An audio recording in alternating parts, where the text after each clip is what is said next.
Bueno, buenos días a todos. Qué lindo, Lu, ver cómo hay tanta gente acá esperando para comenzar.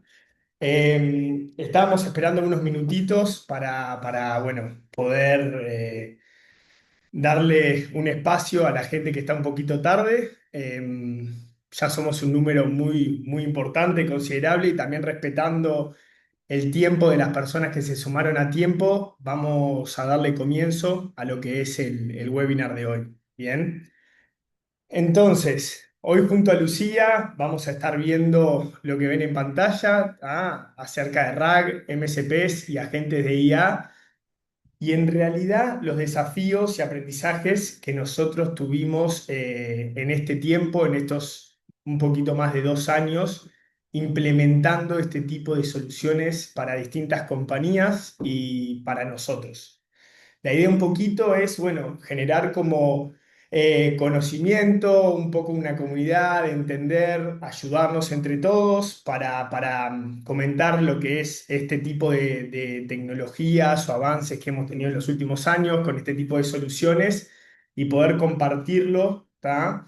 Para tratar de sacar mejor provecho bueno, estas tecnologías que estamos utilizando cada vez más. Entonces, nosotros en Orange Loops, somos la empresa en la que trabajamos en conjunto. Somos una agencia que ayuda a equipos y empresas a construir y evolucionar productos digitales. Entonces, más allá de que sabemos, bueno, que hoy en día esto está en un auge y de un poco moda, nosotros queremos aterrizar qué es lo que significa tanto RAG como agentes de AI y MSPs en escenarios concretos, ¿tá? ¿Qué es lo que nos ha funcionado? ¿Qué es lo que no nos ha funcionado? Y qué es la enseñanza que hemos obtenido en este proceso. La idea es compartirlas con ustedes. Bien. Entonces, un poco el contenido que vamos a ver el día de hoy es, bueno, quiénes somos, ¿tá? Que un poco ya en parte lo vimos y también vamos a darle un doble clic ahí. Em, ¿Y desde dónde estamos trabajando la IA? Después presentaremos, bueno, los desafíos que nos encontramos al intentar llevar estas tecnologías en los distintos entornos reales, también al interno, ¿tá? Desde ahí vamos a ir, bueno, en las definiciones, teorías y demás, de tanto RAG, agente de AI y MSPs, que son las herramientas que más valor nos dieron y que más utilizamos en este proceso. Y bueno, vamos a repasar algunos casos de éxito reales que construimos, ¿tá? Y otros que al día de hoy también seguimos desarrollando y algunas lecciones aprendidas que creemos que pueden servirle a cualquier organización que está en este camino. Bien. Entonces, ¿quiénes somos? Como ya le decía, somos una agencia, nosotros ya estamos hace más de 10 años desarrollando activos digitales para otras compañías y organizaciones y ayudándolos a crecerlos y a mejorarlos en este camino de transformación digital. Eh, Al día de hoy somos más de 80 integrantes distribuidos, bueno, en los distintos países que ahí ven en el mapa, en América Latina y Norteamérica. Y bueno, a ver, en toda esta vida, toda esta experiencia construyendo software un poco tradicional, ¿no? Es la base de la cual hoy integramos todo tipo de herramientas de AI en productos y procesos en un enfoque más práctico. La tecnología tiene que resolver problemas de negocio, no crearlos, ¿no? Tiene que venir a ayudarnos, no a generar más problemas o más situaciones de las cuales no podemos salir de ahí o nos vemos atascados. Bien. Entonces, bien, un poco para darle contexto en todo esto y poder avanzar sobre los temas directamente del webinar de hoy. Ya hace más de 2 años que venimos trabajando y venimos investigando y también experimentando con lo que es Gen AI o IA generativa dentro de nuestro equipo, nuestro estudio de R&D, de Orange Loops. ¿Bien? Entonces, desde el principio, el objetivo no fue solo probar modelos, ¿no? Sino también entender cómo esto puede generar valor. Claramente, al inicio fue de uso de carácter interno y después, a medida que también esto fue creciendo, los clientes nos lo solicitaban más, bueno, fue que empezamos no solo a desarrollar productos internos, sino también externos y todos nos dejaron enseñanza. Y ahí empezamos a notar un patrón, que los modelos por sí solos son increíbles, son muy buenos, todo nos pasa que estamos como, no nos deja de sorprender la IA, ¿no? O sea, como que está en boca de todos lo están utilizando, cada vez se habla más, bueno, ya eh, nada, o sea, es mainstream completamente, pero también para usarlos en contextos reales hay un montón de desafíos prácticos, desde el acceso a datos internos hasta la confiabilidad y mismo la calidad de las respuestas. Bien, a todos nos ha pasado que algunas veces, como a las distintas herramientas de IA, nosotros como que las toreamos o buscamos saber que se quiebre, como quien dice, y hay algunas veces que, bueno, estas, en vez de decirte, no, hasta acá no va mi conocimiento o algo, bueno, te tratan de ir por un lado quizás que no es del todo cierto. Entonces, por eso, en parte, en base a estas experiencias, nosotros fuimos trabajando para pulir estas asperezas y poder tener siempre respuestas acertadas sobre las preguntas que nosotros generamos o los prompts. Entonces, los LLMs, ¿qué es lo que sabemos de ellos, no? Eh, para empezar, es una herramienta muy utilizada desde sus distintas funcionalidades y aplicaciones. Si entienden el lenguaje, clasifican, resumen, responden y encuentran relaciones semánticas que antes eran imposibles, pero tienen limitaciones importantes para el mundo empresarial. Son modelos estáticos, no ven datos privados, salvo que se los dé explícitamente, pueden alucinar, como lo comentábamos, o no son deterministas y tienen sesgos. Entonces, son un gran martillo, pero no todo es un clavo. Hay que saber qué herramienta también utilizar dadas las circunstancias. Bien. Entonces, si queremos sistemas confiables, necesitamos complementarlos. Entonces, los desafíos, el que nosotros fue cómo construimos sistemas que funcionen siempre. Sistemas que un cliente puede usar para transformar un proceso real todos los días y que no dependan de uy, ojalá que hoy esto me funcione o no me deje tirado, ¿no? Necesitábamos cerrar la brecha entre lo que era la promesa de AI y la realidad operativa. Entonces teníamos que hacerlo apoyándonos en lo que existe hoy, sin apostar en un futuro mágico donde todo esté resuelto. ¿Tá? Entonces, como volviendo a lo que hablamos en un principio, en este camino terminamos apoyándonos en lo que son las tres piezas fundamentales para nosotros, que fueron RAG, agentes y MCPs.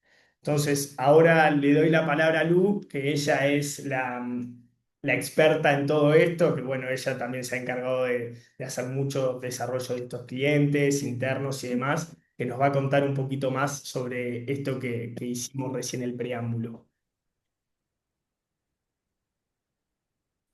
Buenas. Eh, bueno, vamos a empezar entonces con la parte un poco más de contenido teórico y vamos a explicar algunos conceptos de cosas que estuvimos usando en el estudio de R&D en Orange Loops. Eh, una de las primeras herramientas con las que nos cruzamos y que nos pareció muy útil es RAG. RAG es una sigla donde significa Retrieve, Augment y Generate, que en español sería recuperar, aumentar y generar. Es básicamente un flujo de tres etapas donde tenemos una primera etapa de recuperación, que básicamente lo que se encarga es de recuperar contenido relevante, ¿sí? Recuperar información. Luego pasamos a una etapa de aumentar, que sería utilizar este contenido que recuperamos combinado con un LLM, y la parte de generación, que es generar un contenido, una respuesta, una pregunta, algo con esa información que se recuperó. Entonces, ¿cómo funciona RAG? Imaginemos que viene un cliente y quiere saber si nuestro comercio está abierto los domingos. Nosotros tenemos un agente que se encarga de responder preguntas. Entonces le pregunta si está abierto los domingos. Normalmente, ¿cómo generaríamos la prompt entonces? ¿Qué es lo que le mandamos a la gente para que responda? Es decirle, bueno, responde la pregunta del usuario. ¿Están abiertos los domingos? Y esto se lo pasamos a un LLM. El problema acá es que, bueno, nosotros no sabemos si el LLM tiene esa información, ¿no? No sabemos si tiene información sobre nuestra compañía. Son datos privados en general. Entonces puede ser que no tenga las capacidades para responder esta pregunta. Si solo con sus datos de entrenamiento no es suficiente para responder la pregunta del usuario. Entonces, vamos a ir un poco a cómo funciona RAG. ¿Cómo recupero esta información? ¿Cómo dada mi información privada, yo puedo obtener la pregunta del usuario de si estoy abierto los domingos y saber dónde ir a buscar esa información, ¿no? Yo le voy a dar un montón de información, un montón de datos, cómo funciona RAG para ir a buscar esa información en específico que yo estoy precisando en el momento. Entonces, vamos a ver cómo RAG entiende las preguntas, ¿sí?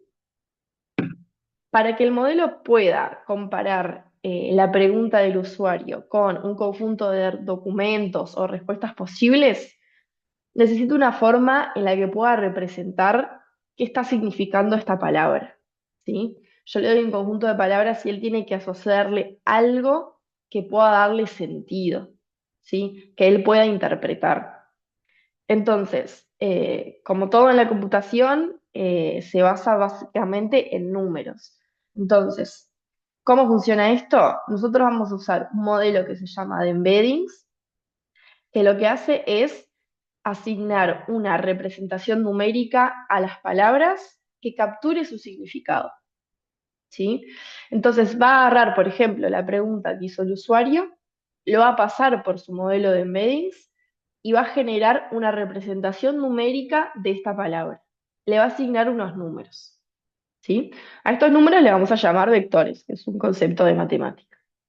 Entonces, básicamente, ¿cómo hacer RAG para entender las preguntas del usuario y para entender los documentos que nosotros le mandamos? Es convertir estas palabras en un vector, en una representación numérica, un conjunto de números. Entonces, ¿cómo funcionan estos vectores, estos embeddings? Eh, Nosotros, básicamente, para cada palabra, ¿sí? O conjuntos de palabras, vamos a tener un vector que lo representa. Pero ¿cómo esto nos ayuda a comparar, por ejemplo, palabras, la pregunta del usuario con mi información? Bueno, estos vectores tienen varias cualidades. Entre ellas vamos a ver una cualidad que es muy famosa y es la distancia entre los vectores, ¿no? Imaginemos que nosotros tenemos el vector que representa hombre, el vector que representa rey, el vector que representa mujer y el que representa reina. La diferencia que hay entre el vector de hombre y el vector de rey, esta diferencia que vemos acá en azul, es exactamente la misma, muy parecida a la diferencia que hay entre el vector de mujer y el vector de reina. Quiere decir que esa distancia entre esas dos palabras, que convierte la palabra que representa un género con algo de la realeza, esta distancia se mantiene en ambos casos. Entonces, si yo, por ejemplo, tengo el vector de hombre, el de rey y el de mujer, podría conseguir el de reina fácilmente con esta información. Entonces, estas operaciones que podemos hacer sobre vectores son las que nos permiten entender el significado, lo que le permite a los vectores entender el significado de las palabras. qué relación hay entre estas dos palabras, por ejemplo, hombre y mujer, bueno, más o menos la misma relación que entre rey y reina, ¿sí? Entonces, ¿cómo hacemos para, de nuestros documentos, que son grandes, que son enormes, pasar a estos vectores, ¿no? No tiene sentido agarrar un documento de 10 páginas y generar un vector a partir de eso, ¿sí? Porque es mucha información para un único vector, no tiene sentido. Entonces, la forma en que nosotros segmentamos el texto, ¿sí? Se llama chunking y es muy importante para el RAG. Antes de generar los embeddings, nosotros vamos a dividir los documentos en partes más pequeñas o chunks. Cada chunk debe tener suficiente contexto para conservar el significado. ¿Qué quiere decir? Si yo parto mis documentos en partes muy pequeñas, por ejemplo, de a palabras, yo voy a poder generar un vector con esas palabras, ¿sí? Pero va a perder el significado dentro de la oración. O sea, me va a quedar con un montón de palabras sueltas que no tienen nada de conocimiento sobre, por ejemplo, mi compañía. Entonces, es importante que cada chunk tenga el suficiente contexto para que tenga significado esa parte de mi documento. Pero por otro lado, no puede ser tan largo que se diluya la relevancia, que hable de muchas cosas en un mismo vector, ¿sí? Porque ahí la interpretación semántica que le va a dar mi modelo de embedding va a ser mala, ¿sí? Entonces, en base a esto, una buena segmentación mejora la precisión de la búsqueda semántica. Cuanto mejor yo pueda separar mi texto en frases que tengan sentido por sí solas, pero no sean lo suficientemente grandes, esos vectores que genere van a ser mejores, van a mejorar la precisión de mi búsqueda, ¿sí? Bien, entonces, nosotros partimos el documento, generamos los chunks y en base a esto, como vimos, la pasamos por un modelo de embeddings y generamos nuestros vectores. ¿Qué hacemos después? Estos vectores los vamos a tener que almacenar en lo que llamamos una base de datos vectorial, ¿sí? Y esto nos va a habilitar la búsqueda semántica. Estas bases de datos son especiales para almacenar este tipo de información, para almacenar vectores, ¿sí? Entonces nos permiten un montón de operaciones que nos van a permitir encontrar vectores cercanos. Entonces, esto cierra la brecha entre los LLM estáticos, que están entrenados con datos públicos únicamente y hasta cierta fecha, y datos frescos y propietarios de mi empresa. Entonces, si vemos el mismo ejemplo que vimos hoy, tenemos un cliente que nos va a preguntar si estamos abiertos los domingos.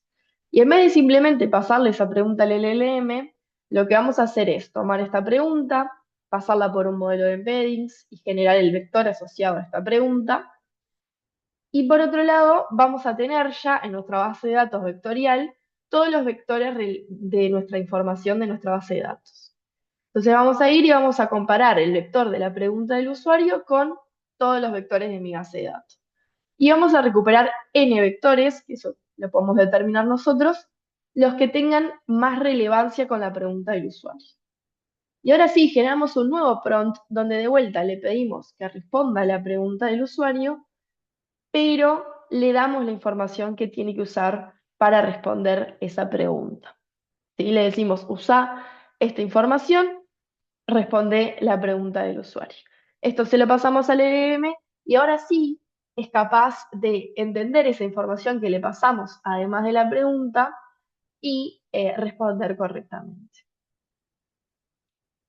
Entonces, ¿cómo funciona este pipeline? Nosotros vamos a recibir una query del usuario, una pregunta, ¿sí?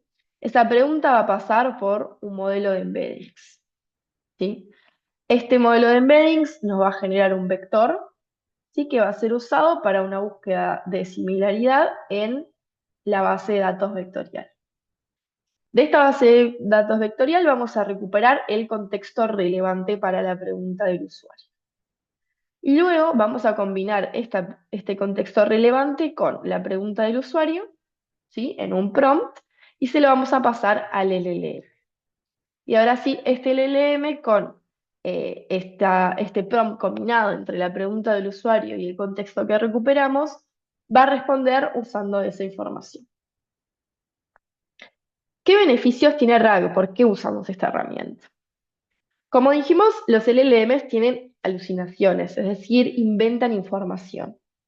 Bueno, RAG nos ayuda a reducir estas alucinaciones. ¿Por qué? Porque restringe la respuesta del LLM a datos que nosotros le estamos pasando, ¿sí? Le estamos diciendo, contestá en base a esta información, ¿sí? Entonces, el LLM sabe que tiene que usar esa información que le pasamos y que no puede inventar fuera de lo que es esa información. Otro beneficio muy importante es que es fácil de adaptar e intercambiar los datos, ¿sí? Sin necesidad de reentrenar el modelo. ¿Qué significa reentrenar un modelo? Nosotros tenemos un LLM que lo va a dar algún proveedor de los que conocemos. Una forma de darle nueva información a un LLM es volver a entrenarlo con esta nueva información, ¿sí? Estos son procesos costosos y largos que se encargan de hacer grandes compañías que tienen el capital y los recursos y se dedican a este tipo de trabajos de entrenamiento de modelos.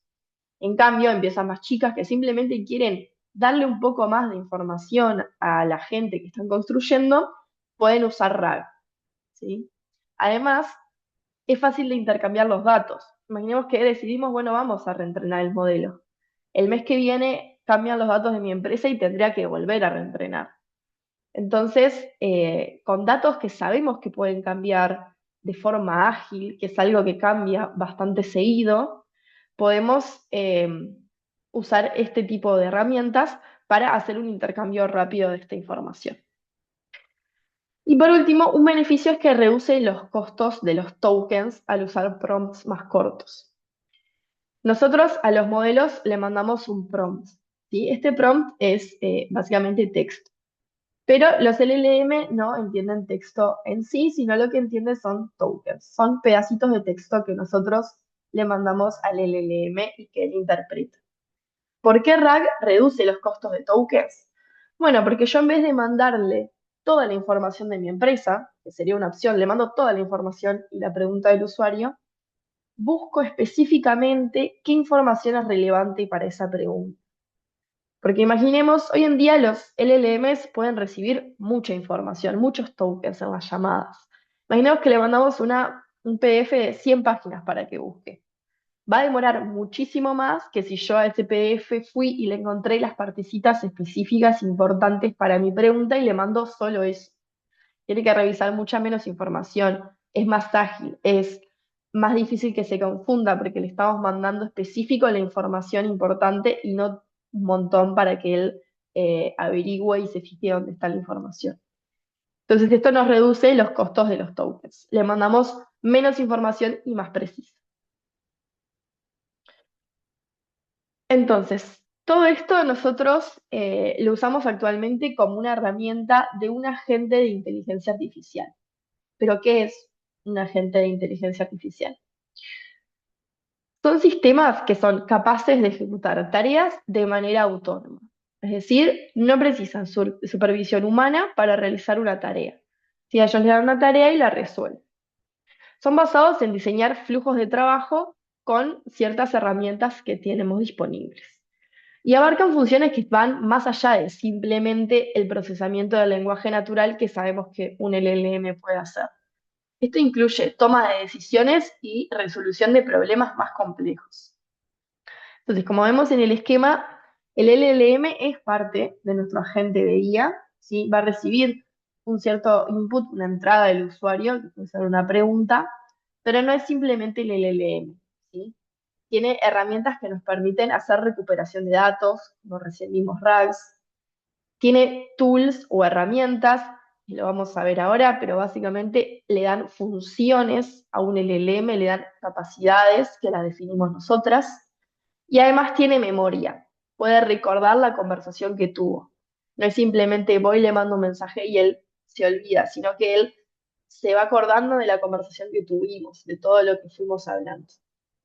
Y en base a todas estas herramientas, recuperación de contexto y memoria, es que el LM tiene las capacidades de generar una salida para el usuario. Mm. Bueno, tenemos diferentes tipos de agentes, ¿sí? Que van a depender en qué tanta autonomía o qué tanto control tienen sobre las decisiones que realizan.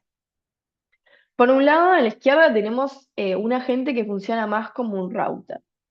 Quiere decir que yo tengo distintos pasos en mi flujo de trabajo y el LLM se encarga en algunos lugares de tomar algunas decisiones. Por ejemplo, voy como acá, hago el paso uno y mi LLM decide si voy a un paso 2 o voy a un paso 3. Pero es de lo único que se encarga. Los pasos uno, 2 y 3 son cosas que pueden ser deterministas, que no tienen por qué haber involucrado un LLM. Entonces, acá yo le estoy dando control a una parte específica de mi workflow. En cambio, podemos tener agentes que sean completamente autónomos. Quiere decir que reciben un input, se encargan de realizar todo el razonamiento, decidir qué pasos hacer a continuación, todo, y yo simplemente recibo un output, o sea, una salida al final, ¿sí? Yo no puedo decirle qué pasos quiero que siga. Él sigue esos pasos y me devuelve una salida. Entonces, dependiendo en qué tanto control yo le quiero dar a mi agente, qué tipo de agente voy a generar. Y obviamente existen cosas intermedias donde le puedo dar más o menos control. Bien, como dijimos, los agentes, además eh, de memoria, van a tener herramientas. ¿Y qué son estas herramientas? ¿No? Por ejemplo, estamos en una tienda de artículos de electrónica y me piden artículos entre 10 y $50. Y le piden esto a mi agente. Mi agente, solo teniendo un modelo, un LLM que tiene procesamiento de lenguaje natural, no va a saber contestar esta pregunta, ¿sí? Con información correcta. Entonces, ¿qué vamos a hacer? Vamos a crear una tool, una herramienta que le dé acceso a la base de datos de mi empresa, ¿sí? Entonces, ahora, con esto, yo voy a crear una herramienta que le voy a decir, tu propósito es acceder a la base de datos de la compañía. Vas a tener que pasarle, por ejemplo, no sé, la categoría del artículo, el mínimo precio, el máximo precio, un color, atributos que yo le voy a definir cuando defina la tool, ¿sí? Y luego le voy a decir al modelo, a mi agente, vos tenés esta tool, que recibe estos parámetros y que funciona para esto. Entonces mi agente cuando reciba esta pregunta va a revisar sus herramientas y va a decir, bueno, tengo una herramienta que me ayuda a resolver este problema, ¿sí? Va a inferir los parámetros que tiene que pasarla y va a llamar a esta herramienta. Por ejemplo, en este caso con un mínimo precio, un máximo precio y categoría. Esto le va a dar un resultado de productos, o puede dar vacío, que existen en nuestra base de datos. Y en función a esto, ahora el LLM, además de la pregunta del usuario, tiene la información de mi base de datos. Entonces, con esto combinado nos puede responder, estos son los productos que tengo según los criterios que me pediste. Entonces, las herramientas básicamente de un agente le dan nuevas capacidades a la gente para resolver problemas que antes simplemente con un LLM no podíamos resolver. La última herramienta que vamos a ver es MCPs, ¿sí? Que significa Model Context Protocol, que básicamente es un estándar abierto que permite a los modelos de inteligencia artificial conectarse con herramientas, APIs o fuentes de datos externas. Podemos pensar en él como un conector universal para que los agentes puedan realizar tres cosas básicamente, que es leer recursos, ¿sí? Ejecutar algunas acciones y usar plantillas de prompts. Entonces, yo le voy a dar, voy a generar un servidor MCP, ¿sí? Que va a tener, por ejemplo, una conexión a una base de datos, puede tener acceso a una API, puede encargarse de ejecutar una tarea, ¿sí? Esto luego lo vamos a poder usar desde un montón de lugares. Lo va a poder usar un agente, lo vamos a poder usar desde un asistente que creemos, eh, o una aplicación de chat, por ejemplo. Y esto nos permite generar una interfaz de comunicación con un cliente. En base a todas estas herramientas que vimos, agentes de inteligencia artificial con herramientas, con RAG, con MCPs, fue que desarrollamos algunos de los casos de estudio que vamos a ver ahora. ¿Sí? Nos vamos a enfocar en tres casos de estudio. El primero es un agente de People Care que desarrollamos de forma interna. El segundo es un agente de soporte al cliente, lo generamos para un cliente externo, es un chat por WhatsApp. Y el último, un agente de operaciones de venta que reúne un montón de capacidades y de herramientas que también desarrollamos de forma interna. El primer caso de estudio, entonces, es Olivia, que es el asistente de People Care de Orange Loops.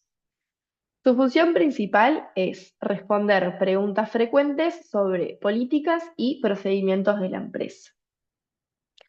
Entonces, ¿cómo funciona y de dónde saca la información Olivia? Toda la documentación interna de la empresa se encuentra en Confluence. Entonces, Olivia lo que hizo fue obtener esta información desde el Confluence. Este contenido se convirtió a formato Markdown. El formato Markdown es un estándar que nos permite escribir texto resaltando, por ejemplo, títulos, creando tablas de contenido, listas de contenido, y es un formato que el LLM entiende muy bien, ¿sí? Porque es un formato estructurado y muy conocido. Entonces, mucha de la data de la información con la que se entrenaron estos modelos estaba, por ejemplo, en formato Markdown. Entonces, este formato estructurado es algo que el LLM entiende muy bien. Cuanto más estructurados los formatos, mejor para el entendimiento. Entonces, la información está en formato Markdown, se encuentra accesible para Olivia. ¿Cómo decide qué información usar ante cada pregunta? Bueno, nosotros tenemos un algoritmo de ruteo, ¿sí? Que nos deja decidir qué información utilizar. Entonces, nosotros todo inicia con la pregunta de un usuario y pasamos por un pre-router que lo único que hace es chequear si la persona está realmente realizando una pregunta sobre la empresa o simplemente está iniciando una conversación. En caso de que realmente esté buscando información sobre la empresa, pasamos a un router que tiene, en este caso, información sobre la compañía, las políticas, preguntas frecuentes, programa de referidos, beneficios y algunos how-tos. Entonces, en base a la pregunta del usuario, decide a cuál de estas 6 categorías pertenece la pregunta y ahí va a buscar la información específica, ¿sí? Para esa categoría. ¿Cómo interaccionamos con Olivia? Bueno, esto está desplegado en AWS y podemos acceder a través de Slack. Entonces, nosotros vamos a la aplicación, ¿sí? Desplegamos una aplicación en Slack y le decimos, hola, ¿qué beneficios ofrece Orange Loops? Y entonces nos responde en base a la información que tiene, ¿sí? ¿Cómo funcionó esto? Yo le hice la pregunta, pasó por el pre-router, identificó que la pregunta que le estaba haciendo era sobre la empresa y luego que pasó al router, bueno, vio que esta pregunta era sobre beneficios y me pasó al nodo de beneficios. En base a eso, ahora mi agente tiene mi pregunta y además tiene toda la información de beneficios de la empresa, que es información que no está disponible para ningún LLM. Pero aún así es capaz de responderme y de responderme de forma correcta sobre esta información porque yo se la di, aparte de la información que ya tenía el LLM. Y básicamente así es como funciona Olivia. Sí, es un agente de preguntas y respuestas. Un segundo caso de estudio que vamos a ver es de agente de soporte al cliente. ¿Sí? Es un agente de soporte por WhatsApp para una empresa que vende hardware y servicios de mantenimiento. Da asistencia más que nada para resolver problemas frecuentes que tienen los clientes y brinda información y responde preguntas sobre el catálogo de productos de este cliente. Entonces, ¿cómo funciona? Acá, en este caso tenemos un chat de WhatsApp en vez de Slack, donde nosotros podemos interactuar. Por ejemplo, decirle que tenemos problemas para cobrar. Bueno, vamos a intentar resolver este problema. Y nos tira un montón de opciones de cosas que pueden estar fallando por las cuales yo no estoy pudiendo cobrar. La idea de este agente es, bueno, uno ir interactuando y decirle, bueno, probé esto y no me funcionó, ¿qué otras cosas me podés decir?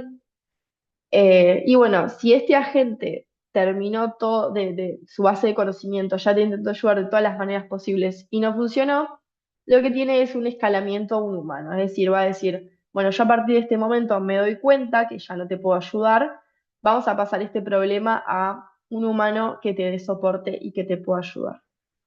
Entonces es capaz de darse cuenta, bueno, ya agoté todas las posibilidades que tengo para ayudarte, veo que ahora necesitas otro tipo de ayuda. ¿Cómo funciona este agente? ¿Cómo es su arquitectura? Básicamente recibe un mensaje de WhatsApp y como vimos, vamos a usar un modelo de embeddings, ¿sí? Esto va a generar que este mensaje de WhatsApp, ¿sí?, genere un vector. Este vector va a ser utilizado en la base de datos vectorial de información de mi compañía. Entonces, yo previamente toda la información sobre mi compañía que tengo disponible, vimos el proceso que hicimos, ¿no? Separamos esta información en chunks, lo pasamos a vectores, lo guardamos en una base de datos vectorial. Entonces ahora cada vez que nos llega este mensaje por WhatsApp con preguntas del usuario, generamos el vector asociado a la pregunta del usuario y lo comparamos con nuestra base de datos de información de la compañía o de stock de la compañía. En base a esto vamos a, de vuelta, obtener el contexto relevante para la pregunta, combinarlo con la pregunta que hizo el usuario y dárselo al LLM. En base a esto va a generar una respuesta con este contexto y esta respuesta la vamos a mandar por WhatsApp al usuario. Bien, y por último vamos a ver nuestro último caso de estudio que es Sonia. Sonia es un asistente de ventas que fue desarrollado internamente también para Orange Loops y tiene 4 capacidades principales. Primero, tiene un estimador de esfuerzo. Y a la empresa llegan un montón de proyectos, de prospectos, y uno tiene que estimar cuánto tiempo y qué tareas vamos a realizar para cada proyecto. Bueno, Sonia se encarga de revisar los documentos que haya sobre el proyecto y en base a eso generar un backlog de tareas y el esfuerzo asociado a cada uno. Además, es capaz de generar presentaciones de propuestas. En base a esta misma información y a un template de presentación, es capaz de generar una presentación con la información relevante del cliente. Además, se encarga de gestionar oportunidades en HubSpot, que es un CRM donde se hace el seguimiento de los clientes. Y además, escanea oportunidades de negocio en portales públicos, ¿sí? Entra a un listado que tenemos de portales públicos, accede a la información de las oportunidades y contrasta esta información con lo que sabe de la empresa, de qué clientes, con qué clientes hemos trabajado, y qué proyectos, qué tipo de proyectos hemos hecho, y decide si estas oportunidades que encontró serían un buen fit o no para la empresa. Vamos a ver un poco la arquitectura de Sonia. También, como Olivia, es un agente que está desplegado en AWS, ¿sí? Tiene dentro del agente, tenemos 3 tools o 3 herramientas, ¿sí? Que vimos que las herramientas eran lo que les permitía a los agentes tener más capacidades. Tenemos las 3 herramientas que mencionamos, el estimador de esfuerzo, el generador de propuestas y el acceso a HubSpot. Y todo esto está disponible a través de un cliente en Slack. Entonces, cuando alguien quiere hacer uso de alguna de estas 3 herramientas, le manda un mensaje a Sonia por Slack y en base al contenido de este mensaje, el agente interpreta cuál de estas 3 herramientas debería usar. Además, tiene un módulo de detector de oportunidades, que ya lo explicamos, que está conectado a una base de datos de Mongo, donde va guardando todas las oportunidades que va escaneando. ¿Sí? Todo esto desplegado en AWS se conecta con el cliente. Entonces, cuando nuestro detector de oportunidades encuentra una oportunidad que está buena, recupera la información asociada a esta oportunidad y la manda a través de Slack a la gente que se encarga de revisar esto después de una forma manual. Bien, entonces, estos 3 agentes son algunos de los agentes en los cuales hemos estado trabajando en el último año en Orange Loops. Y bueno, ¿en qué estamos trabajando hoy en día?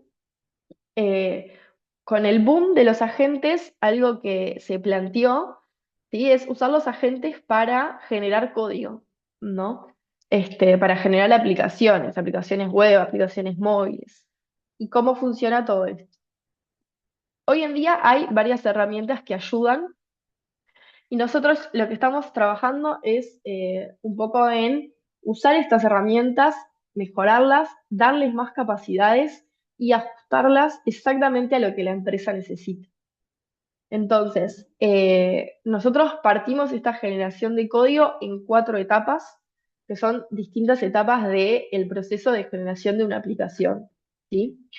Una primera etapa es la generación de un esquema de base de datos, en este caso usando Prisma, que es el ORM que nosotros usamos.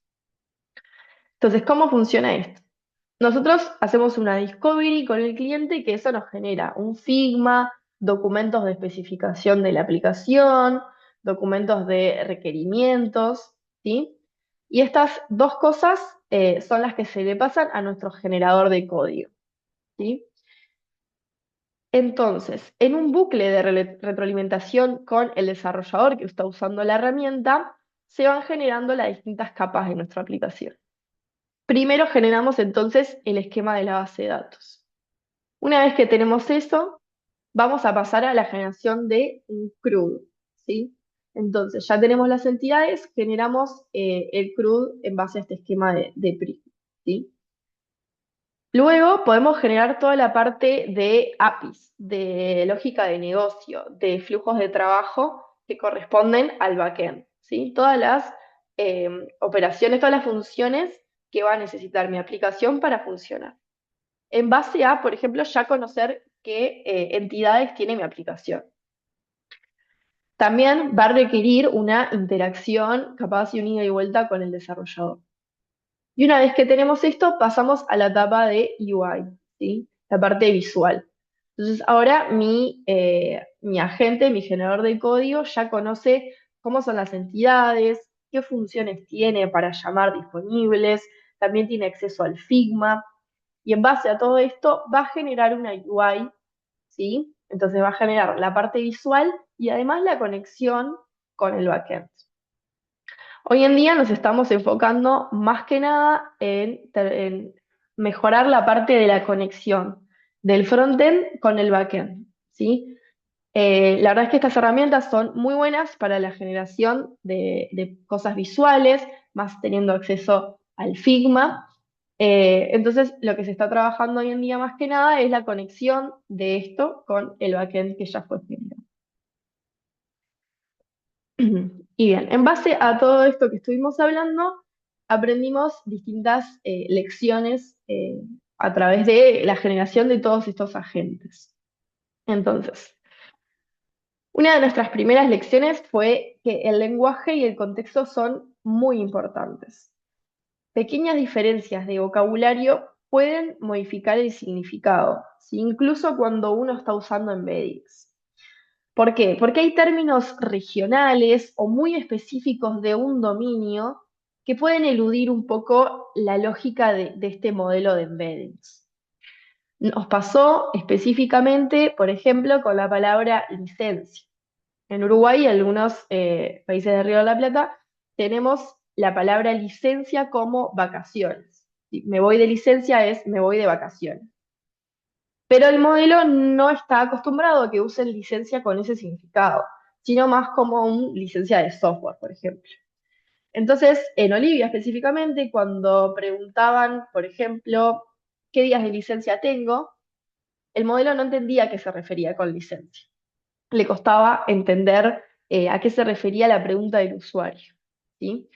Entonces, el preprocesamiento de estos mensajes, la normalización o, por ejemplo, diccionarios de sinónimos, pueden ayudar a nuestro agente a entender a qué nos referimos con ciertas palabras que pueden ser específicas mucho de un contexto o de una región. ¿Y cómo nos damos cuenta de esto? Es muy importante tener bucles de retroalimentación o de aprendizaje de sinónimos a lo largo del tiempo. es importante que si mi modelo, si mi agente detecta que, bueno, esta palabra se está usando mucho con este otro significado, puede aprender, puede incorporar ese conocimiento para a futuro no realizar estos errores, ¿no? Bueno, otra lección muy importante fue la parte de UX y streaming, ¿sí? El streaming es ir dándole la respuesta al usuario a medida que la voy generando, ¿sí? Y no esperar tener toda la respuesta. Los modelos de lenguaje van generando su respuesta de a poquito, de a tokens, como vimos, que eran pedacitos de palabras. Eh, entonces, a veces esperar toda la respuesta del LLM puede demorar mucho, incluso minutos. Esto no puede pasar en aplicaciones de cara al usuario, ¿sí? Donde la interacción, una rápida interacción, una buena respuesta significa ingresos. Entonces, el streaming no es simplemente un detalle del backend, es experiencia de usuario. Las interfaces sin streaming parecen rotas cuando el usuario espera ver que el LLM está pensando o que ya nos está generando una respuesta, tiene que esperar minutos para una respuesta completa. Lo importante acá es diseñar para streaming desde el día uno, ya que después de hacer toda la adaptación es muy costoso. Entonces, uno tiene que pensar que esto hoy en día es un requerimiento que tiene que estar, que no es evitable y que uno tiene que empezar a desarrollar ya teniendo esto en mente. Otra lección es qué pasa con el tema de quality assurance, de testing en sistemas con inteligencia artificial.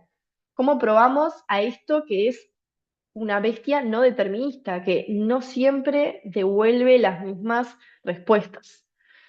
Los modelos de QA tradicionales, donde hay tests que devuelven un aprobado o no aprobado, no aplican acá, ¿sí? Los sistemas de inteligencia artificial fluctúan, dan diferentes respuestas para las mismas entradas y misma información. Entonces, la validación tiene que ser probabilística y repetirse muchas veces y con múltiples entradas. Hay un patrón muy conocido que es LLM as a Judge, donde generamos pruebas que son escalables y de salida generativa. ¿Cómo funciona este patrón? Nosotros tenemos un agente que usa un cierto LLM y nosotros vamos a usar otro LLM externo que no forme parte de mi agente para juzgar las respuestas de mi agente, ¿sí?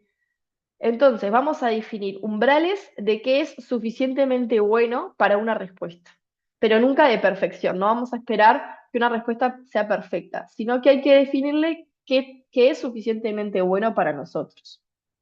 Y eso claramente varía, depende de la aplicación. No es lo mismo preguntas frecuentes sobre una compañía que estar dando diagnósticos médicos. El umbral de qué es suficientemente bueno depende específicamente de cada caso, qué tan preciso necesito ser yo y qué tan tolerante a fallos, errores o respuestas incorrectas puedo ser. Entonces, nosotros usamos este patrón, por ejemplo, para testear Olivia. Usamos GPT-4o como LLM as a Judge y definimos un conjunto de preguntas y respuestas esperadas para nuestro agente. Definimos un total de 47 preguntas, ¿sí? Tuvimos un puntaje promedio de 7,99, casi 8 sobre 10, y además separamos nuestras preguntas en 4 categorías. Las que recibieron un puntaje excelente, que es mayor a 8, fueron 27. Las que recibieron un puntaje bueno, entre 7 y 8, fueron 13. Regular, entre 5 y 6, fueron 3. Y malo, menor a 5, fueron 4. Si vemos, las preguntas buenas y excelentes son 40 sobre 47. O sea, es bastante alta la cantidad de preguntas buenas. Y malas, simplemente hubieron 4. Esto es en promedio, porque estas pruebas fueron corridas 10 veces. Con el mismo batch de 47 preguntas, los corrimos 10 veces e hicimos los promedios. ¿Por qué es importante correr más de una vez? Porque puede ser que la primera vez una pregunta la responda bien y después a la próxima la responda mal, o al revés. Entonces lo importante es ver en promedio, ¿sí? Cuántas veces de esas contestó la pregunta bien y cuántas contestó mal. Eh, Bien, entonces acá es que nosotros decimos Bueno, tenemos que evaluar si esto es suficientemente bueno para nosotros o no, ¿sí? Pero bueno, depende de cada aplicación y en base a eso, bueno, mejorar, por ejemplo, las prompts que se le pasan al usuario, mejorar cómo pasamos la pregunta del usuario al LLM, cómo obtiene la información, etcétera, puede hacer que estas métricas varíen. Bueno, otra cosa que aprendimos es que la retroalimentación es muy importante. Cuando uno va a usar un agente, ¿sí? Solo se da cuenta de algunas cosas cuando lo pone en producción, en el mundo real, y ve cómo es que los usuarios lo están usando.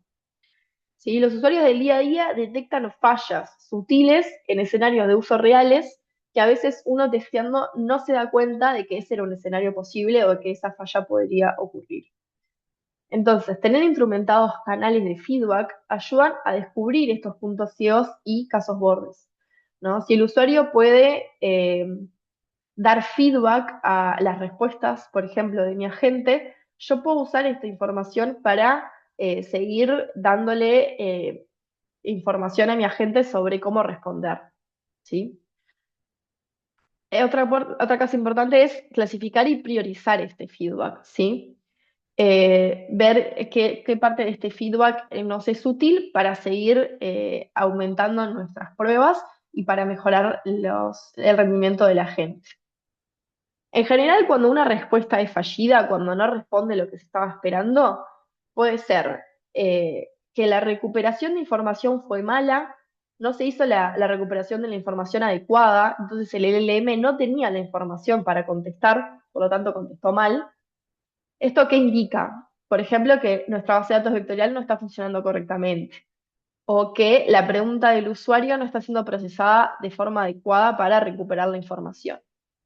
O puede significar que, por ejemplo, el prompt que se le está pasando al LLM es vago, le falta información en cómo responder o en cómo tratar las preguntas de los usuarios. Entonces, cuando vemos respuestas fallidas, es importante analizar por qué se dieron y en base a eso identificar cómo podemos seguir mejorando a nuestro agente. Entonces, es muy importante facilitar a los usuarios para dar este feedback. Por ejemplo, con un botón de like o de dislike. Algo que no sea engorroso, que sea fácil para la persona poder brindarnos feedback. Y el gran desafío está en tomarse el tiempo de procesar estos datos y utilizarlos dentro de mi agente. Bueno, algo muy importante es no descartar la intervención humana, ¿sí? Mejorar procesos de negocios con inteligencia artificial no implica un desempeño perfecto, ¿sí? No podemos esperar que nuestro agente de inteligencia artificial tenga una precisión del 100%, que nunca se equivoque, que siempre funcione de manera perfecta.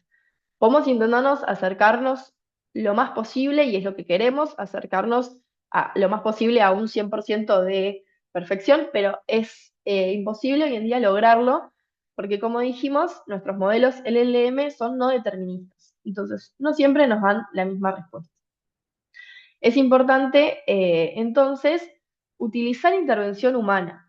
Los casos internos que más prosperaron fueron aquellos que combinaron la salida de la inteligencia artificial con un aporte humano, una persona que revise esos datos o incluso que mejore lo que realizó la inteligencia artificial.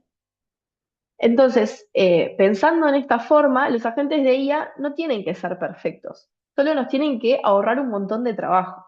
Es decir, yo no arranco de cero a generar una presentación, sino que ya tengo algo armado y simplemente le hago correcciones. Nos saca un montón de trabajo, nos acelera un montón, pero aún así todavía necesitamos intervención humana, ¿sí? Entonces, diseñar flujos que fomenten esta revisión es importante y no ir para la automatización ciega de quiero automatizar todo y que ya no haya intervención humana de ningún tipo, no, sino que es importante que todavía se revisen estas cosas. Permite normalizar un montón de procesos y seguir poniendo al humano en contexto de la tarea y en un rol importante dentro de cada una de estas tareas. Y además nos alinea con los flujos de trabajo y aumenta la tolerancia al riesgo. Si yo sé que este producto lo va a revisar un humano, Entonces puedo ser un poco más tolerante a las fallas, porque sé que va a estar revisado por un humano. Bien. Algo también que vimos que era importante era hacer un preprocesamiento de nuestra información antes de hacer los embeddings. ¿Sí? Recuerden que nosotros teníamos la información, la separábamos en chunks y en base a eso generábamos los embeddings. El chunking ingenuo arruina la calidad.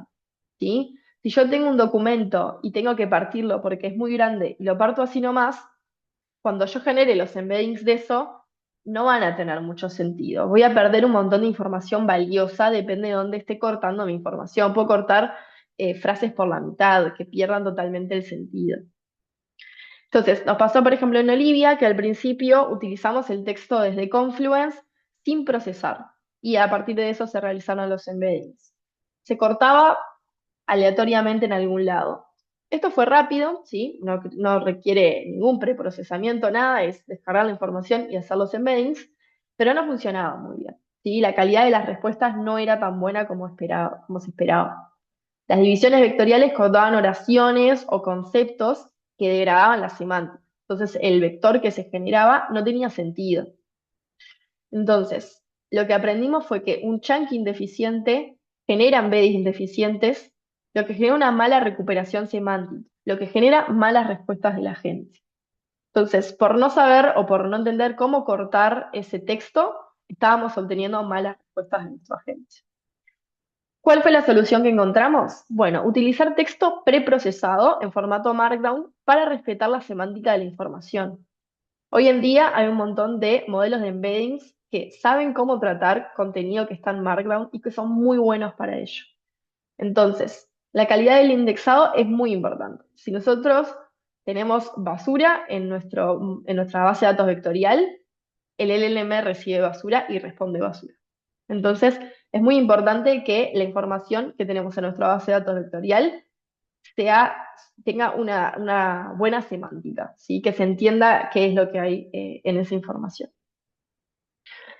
Bien, algo importante también es ir como de a pequeños pasos, ¿no? Nosotros dijimos que los LLMs son no deterministas, un montón de cosas que pueden generar ciertos riesgos. Entonces, lo importante es minimizar el riesgo e ir construyendo confianza. Por ejemplo, pensar con tareas que sean solo de lectura, buscar información, resumir algo, responder preguntas, ¿sí? Que no tienen acciones irreversibles al comienzo.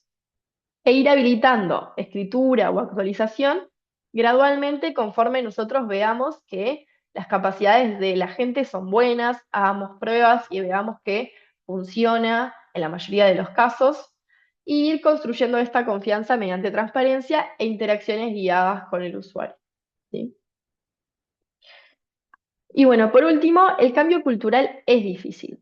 ¿Sí? La tecnología últimamente cambia muy rápido, pero las personas no cambiamos tan rápido. Entonces, siempre si hay una alternativa humana que es fácilmente accesible, los usuarios recurren a esta alternativa humana. ¿Sí? Integrar agentes en flujos diarios requiere más que lanzar un bot en Slack. ¿Sí? Requiere un cambio cultural, que las personas se acostumbren a recurrir a este agente en vez de recurrir a la persona que se encargaba de, por ejemplo, responder estas cosas. Implica rediseñar procesos, políticas y a veces requiere empujes organizacionales. ¿Sí? La adopción es un problema más de gestión del cambio que de tecnología. Y es importante acompañar estos cambios desde la organización. Y bueno, ahora abrimos un espacio para preguntas. Bueno, tremendo, Lu. Muchas gracias. La idea ahora es bueno, puedan poner las preguntas que tengan respecto a lo hablado. Hay ahí en la parte inferior un botón para poder dejar las preguntas que quieran. Ya sé que estamos un poquito en la hora, pero por lo menos para poder abordar las preguntas más frecuentes, más importantes y demás, las que vayan poniendo, ya hay algunas que fueron escribiendo a lo largo del webinar, así que las vamos a ir respondiendo y bueno, pasado algunos minutos lo podemos dar por finalizado. Bien, entonces vamos con esta. ¿Cómo conectan el agente a WhatsApp? ¿Cuál es la forma más óptima? Bien, hoy en día hay varias formas de conectar a un agente a WhatsApp. Eh, Existe una plataforma de Meta, que es la empresa que está por detrás de WhatsApp, que nos permite utilizar algo que se llaman webhooks, eh, que básicamente lo que hace es avisar que llegó un mensaje a un cierto número de contacto. Entonces, básicamente nos avisa que le llegó un mensaje a nuestro bot y nos envía claramente la información que contiene este mensaje. Eh, y en base a eso, bueno, nosotros llamamos a la gente y hacemos todo y además nos permite responder. Existe una herramienta muy conocida que se llama Twilio, que, bueno, tiene costo, pero que facilita un montón esta interacción entre, por ejemplo, WhatsApp y una aplicación. Pero básicamente esas son como las dos más conocidas hoy en día. Excelente. Eh, a ver acá, ¿cómo ven la implementación de Multilora para chatbots que requieren una gran cantidad de información y contexto y evitar de plano las alucinaciones? ¿Es parecido a RAG? Bueno, justamente cuando tenemos mucho contexto es que RAG nos ayuda, ¿no? Hoy en día los LLMs se bancan un montón de contexto, se le puede pasar mucha información en el prompt.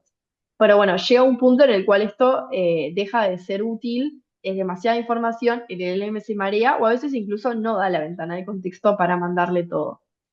Entonces, justamente utilizando RAG es que nosotros vemos lo útil, ¿no? Tenemos mucha información, cientos de PDFs. Bueno, con RAG justamente nosotros procesamos esta información antes de que se le haga la pregunta al usuario. Todo esto ya está procesado antes de desplegar nuestro agente. Entonces, esta información, lo que se hace es únicamente buscar la información relevante. ¿Sí? Entonces, nosotros vamos y buscamos la información y obtenemos solo esa parte que es importante. Entonces, cuando tenemos un contexto muy grande, es que RAG nos puede ayudar realmente. Impecable, Lu. Vamos con la siguiente. ¿El proceso de chunking es automatizado de alguna manera? El proceso de chunking puede ser automatizado o puede ser manual. Eh, el chunking depende, no, hay muchas herramientas para hacer chunking, ¿sí? Y a veces depende un poco, por ejemplo, de qué modelo de embedding nosotros querramos usar. Hoy en día, por ejemplo, OpenAI da modelos de embeddings y hay otras compañías, Anthropic, que dan sus modelos de embedding. Entonces, la forma en que se hace chunk a veces depende de qué modelo de embedding queremos usar. Por ejemplo, para formato Markdown, nosotros tenemos un montón de características que nos indica esto es un título, esto es un subtítulo, esto es texto. Entonces, formas de dividir párrafos, y todo eso puede depender de cómo tengamos nosotros la información. Hay cosas que pueden ser automatizadas y hay cosas que pueden ser más manuales. Clarísimo. Vamos con la siguiente. ¿Cómo aseguran la calidad para bots de atención al cliente cuando una alucinación puede costar millones? Bueno, y eso es todo un tema, es complejo. Como hablamos en la parte de probar agentes de inteligencia artificial, eh, uno nunca puede asegurar el 100% de perfección. Si uno sabe que un caso puede ser muy problemático, es algo que realmente yo quiero evitar a toda costa, lo que se puede hacer es, en las prompts, a la gente, en las instrucciones de la gente, ser muy específico con respecto a ciertos casos de quiero evitar esto a toda costa, esto no puede pasar, y ser lo más enfático posible. Eso ayuda, aún así, reducir a un 0% de probabilidad nunca es posible. Entonces, lo otro que se agrega es testing. Estar todo el tiempo haciendo pruebas de mi agente, específicamente en esos escenarios que son los que más quiero controlar, hacer pruebas muy frecuentes. Y si en algún caso veo de que, bueno, justo este escenario que yo no quiero que falle, está fallando, bueno, ir a analizar y seguir mejorando. Pero llegar a un 0% de probabilidad de esto nunca va a pasar, no creo que sea posible hoy en día. También convengamos que el humano puede cometer millones de errores al igual, ¿no? O sea, son cosas que También. pasan. Bien, gracias, Lu. Vamos con la siguiente. Bueno, ¿usan Landgraph vainilla? Es decir, ¿no usan una sublibrería como Landgraph Swarm o Landgraph Supervisor? No, actualmente usamos más que nada Landgraph. Eh, a veces usamos alguna, por ejemplo, Landgraph tiene conexión para base de datos tipo Postgres, SQL y esas cosas, pero en general Landgraph más vanilla. Excelente. Ahí también hay una pregunta, bueno, ¿cómo puedo complementar más de esto? Me gustaría profundizar más de este tema. Eso la respondo yo, es la fácil. En realidad, bueno, la invitación que les llegó tiene mi correo asociado, que es santiago.beltrán@orangeloops.com. Así que cualquier duda que tengan, o si no a través de LinkedIn, Santiago Beltrán Sabio, me pueden contactar y con gusto les podemos enviar mismo la grabación de hoy, cualquier también sesión que necesiten para hacer cualquier tipo de preguntas y demás, los podemos acompañar con luz sin ningún inconveniente, sería un gusto. Así que ahí no duden en escribirnos. Siguiendo con las preguntas, ya que nos quedan unos minutos, ¿cómo puedo determinar la calidad de mi indexado en mi base de datos? Bueno, eso va a depender un poco de la información que tengas. Creo que hoy en día no conozco si hay alguna forma automática de revisar la calidad de la información. La forma en la que nos hemos dado cuenta de que nuestro indexado es malo o nuestra base de datos es mala es justamente usando el agente, haciendo una pregunta la cual vos sabés que la información está ahí y darte cuenta que no la está respondiendo bien porque la información que le está llegando a la gente no está bien. Entonces, en ese caso, nos hemos dado cuenta así de, bueno, ¿por qué no está recuperando esta información que nosotros sabemos que está ahí?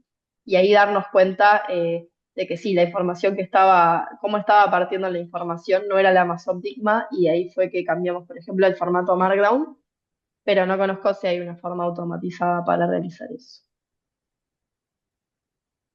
Perfecto. ¿Hay que tener conocimiento alto en matemáticas para implementar estas soluciones? No. Si vos querés generar tu propio, por ejemplo, modelo de embeddings, sí, pero en general lo que hacemos como desarrolladores es utilizar un modelo de embeddings y una base de datos vectorial que ya alguien generó y creó. Nosotros no precisamos saber de matemática, lo único que hacemos es utilizar las herramientas que alguien que sí sabía mucho de matemática generó. Bien, ¿recomiendan usar alguna herramienta para interacción con distintas apps y orquestador de la gente tipo NHN, N8N o toda la implementación con LangGraph?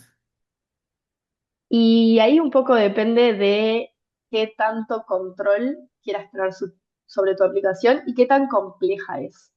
Por ejemplo, implementar algo como Olivia en N8N, teniendo un mínimo conocimiento de cosas, te puede llevar un par de horas, que es muy poco tiempo. Pero implementar algo un poco más complejo, con multiagentes, con algo que tiene que tener streaming, una capa de visual importante, una buena conexión, yo creo que N8N empieza un poco a complicar en el sentido de que va a quedar algo muy complejo de implementar. Para los que no saben, N8N es básicamente una capa visual que nos va a hacer drag and drop, conectar noditos y generar nuestro agente sin usar código, pero yo creo que con workflows más complejos también empieza a complejizarse todo ese árbol de nodos, de cosas. Yo creo que ahí incluso es más complejo escribirlo, hacerlo no en N8N que simplemente ir a escribirlo en LangGraph. LangGraph para mí es bastante sencillo y uno más o menos entiende código, está tanto en Python como en TypeScript, porque simplemente lo que uno hace es dibujar un grafo, ponerle nodos, aristas que dicen en este caso anda para acá, en este caso anda para allá, y generas un agente de forma bastante sencilla. Sí, bueno, algo de código tenés que saber, pero además de ese generar un agente de forma muy sencilla a escalar algo muy complejo, se puede hacer todo en LangGraph y es bastante directo y uno va aprendiendo como de a poco. siento que en N8N, cuando querés hacer cada vez cosas más complejas, se te va complejizando un montón. Es como más exponencial y al final para hacer cosas muy complejas, capaz que incluso te das cuenta que N8N no es la herramienta y tenés que dejar eso y arrancar de cero en Langras, por ejemplo. Excelente.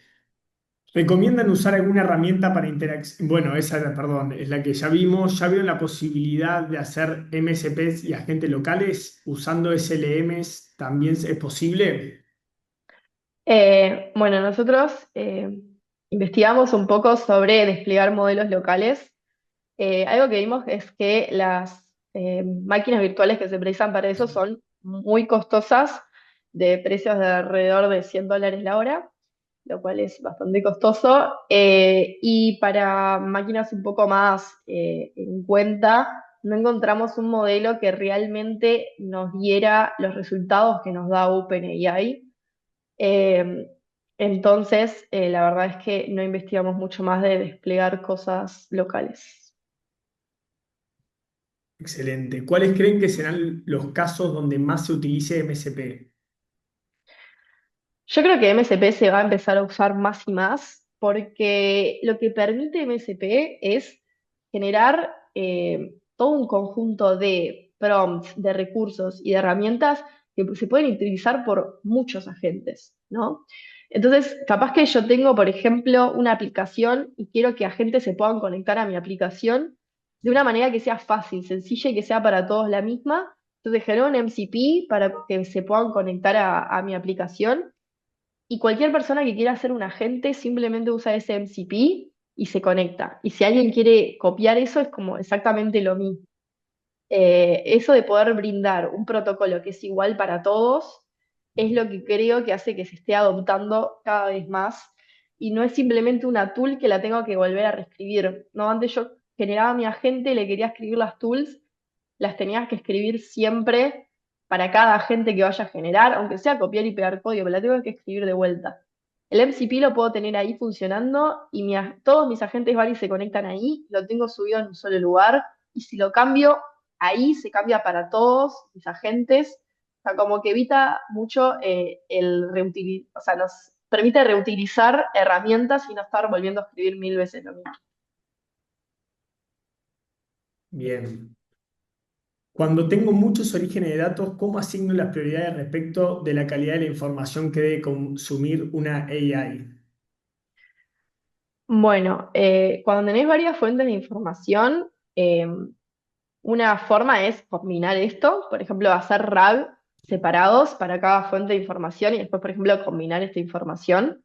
Sí, tipo, hice RAG sobre estos documentos que tienen esta cierta confianza o fidelidad, me dio esto, y estos otros que tienen menos confianza me dio esto.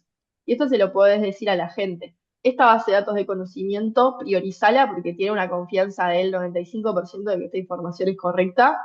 Esta otra tiene un 50%, entonces priorizala un poco menos. Si hay un contraste de datos, prefiero que tomes esta información.